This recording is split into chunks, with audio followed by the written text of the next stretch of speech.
Blast में मारा गया है, तो आपने आज खुद देखी है यहाँ की हालत, तो क्या करना चाहते हैं सरकार को ताकि इनकी बाज़ाबादकारी के लिए? ये तो बहुत अफसोस की बात है। वो अपने बुजुर्ग माँ बाप के लिए रोजी रोटी कमाने के लिए दिल्ली गया था और वहाँ ब्लास्ट का शिकार हो गया, और अब उसकी ये जानते होंगे इनके दिल पे क्या गुजरी होगी। जवान बच्चे की 30 साल के लड़के की लाश इनको मिली अब। तो इसमें यही है कि बहुत अफसोस है, जितना भी इस पे दुख का इजहार किया जाए वो कम है। मैं उम्मीद करती हूँ कि ये बहुत गरीब घर है, आप देख रहे हैं क्या है इनके पास, और इसीलिए शायद वो दिल्ली भी चला गया था मजदूरी वगैरह करने के लिए। तो इनका खास ख्याल रखा जाना चाहिए, उसको तो वापस नहीं ला सकते हैं। और ये एक अकेला बिलाल नहीं, इसके जैसे इस वक्त हजारों की तादाद में हमारे लोग बाहर कारोबार कर रहे हैं, छोटे कारोबार, शॉल वाले, हमारे नौजवान लड़के लड़कियां लाखों की तादाद में मुल्क के मुख्तलिफ कॉलेजों में पढ़ते हैं, जहां पर इस वक्त तो बहुत मुश्किलात का सामना फेस कर रहे हैं।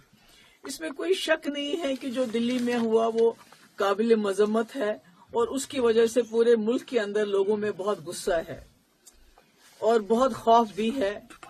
तो मगर उसका ये कतई मतलब नहीं कि जो हमारे जम्मू कश्मीर के लोग जो मुल्क के अंदर उसको अपना मुल्क जो उनका समझ के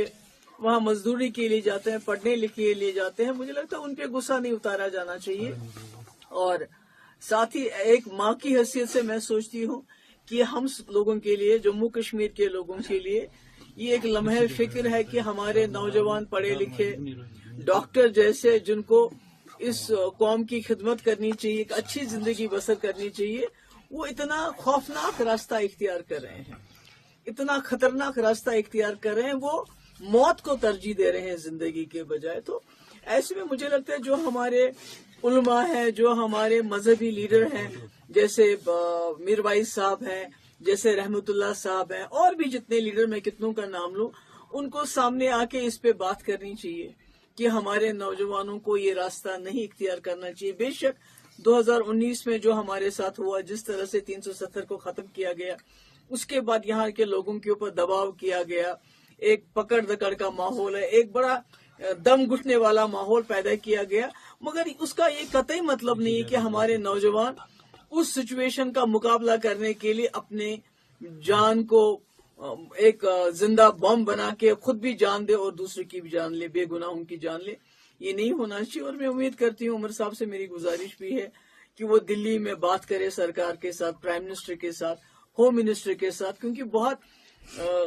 इस वक्त खौफजदा है हमारे कश्मीर के लोग या जम्मू के लोग, जितने भी एरिया से हमारे लोग बाहर कारोबार कर रहे हैं या नौजवान हैं। क्योंकि अभी हिमाचल प्रदेश का एक वीडियो सामने आया, तो हमने देखा किस तरह से हमारे जो शॉल वाले हैं या दूसरे कारोबारी हैं, उनके साथ क्या सलूक हो रहा है। ये तो मुट्ठी भर लोग हैं जिन्होंने ये हादसे में मुलविस थे। आप बेशक उनको सजा दे दीजिए जो आप देना चाहते हैं, मगर इसका कतई मतलब नहीं कि आप इज्तिमाई तौर पे कलेक्टिव पनिशमेंट देंगे जम्मू कश्मीर के लोगों को, उससे तो कुछ हासिल नहीं होगा।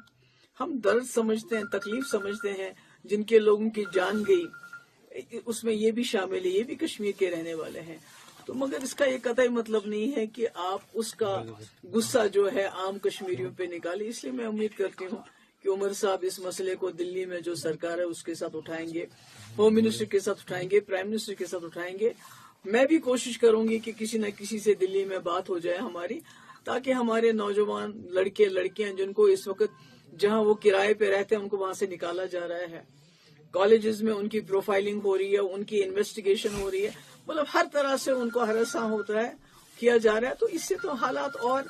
दूरियां पैदा हो जाएंगी आपस में, इससे मसला हल नहीं होगा बल्कि और ज्यादा बिगड़ सकता है। इस हवाले से उमर अब्दुल्ला